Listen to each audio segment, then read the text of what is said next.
Et vous venez bien sûr réagir à cette annonce.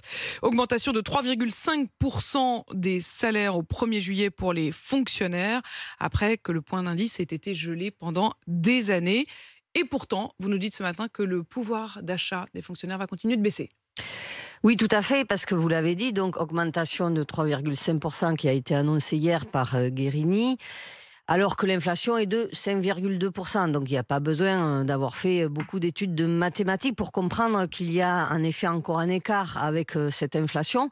Et ça veut dire qu'à nouveau, les fonctionnaires vont avoir un pouvoir d'achat qui va continuer à se dégrader, alors que dans le même temps, les conditions de travail aussi se dégradent et qu'il y a de plus en plus d'agents d'ailleurs qui démissionnent ou qui ne veulent plus passer les concours pour exercer ces professions qui sont pourtant de forte utilité sociale et qui sont d'intérêt Et général. le cœur évidemment du contrat social français. Mais est-ce que vous auriez demandé combien d'abord, vous?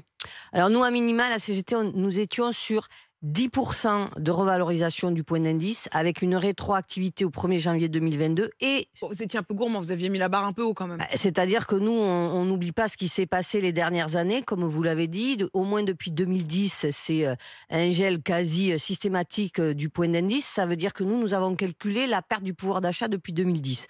On l'évalue à peu près à 10-11%. Donc Vous nous, vouliez simplement un rattrapage. on veut un rattrapage. Et ensuite, ce que nous voulions aussi, c'était l'indexation à l'inflation. Parce qu'on sait très bien que dans les mois à venir, et tout le monde le dit, notamment les économistes d'ailleurs, certainement que l'inflation va encore augmenter. Aujourd'hui, on est à 5,2. Oui. On estime que dans les mois qui viennent, on va passer à 7. Voilà. Donc vous voudriez que désormais, comme d'ailleurs certains le préconisent pour tous les salaires, Exactement, que le oui. point d'indice soit indexé sur l'inflation. Il Exactement. puisse augmenter au fur et à mesure de l'année. Exactement. Ça s'est fait dans les années 80 lorsqu'il y a eu de fortes inflations et ça a permis justement de protéger le pouvoir d'achat des fonctionnaires.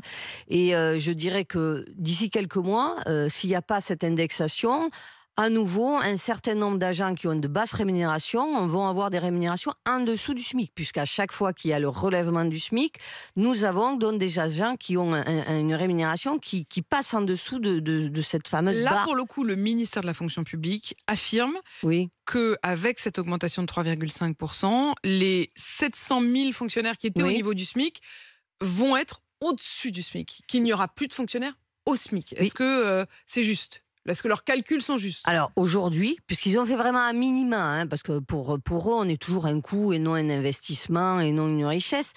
Alors aujourd'hui, oui, dans 3 mois, lorsque l'inflation aura continué à augmenter, s'il y a relèvement du SMIC, c'est 700 000 ou voire 800 000 agents repasseront en effet encore en dessous du SMIC. C'est pour ça que nous demandons une indexation. Parce que à chaque fois qu'il y aura un relèvement du SMIC, puisque là c'est juste au-dessus du SMIC, eh bien ces 800 000 personnes redescendront en dessous du SMIC. Céline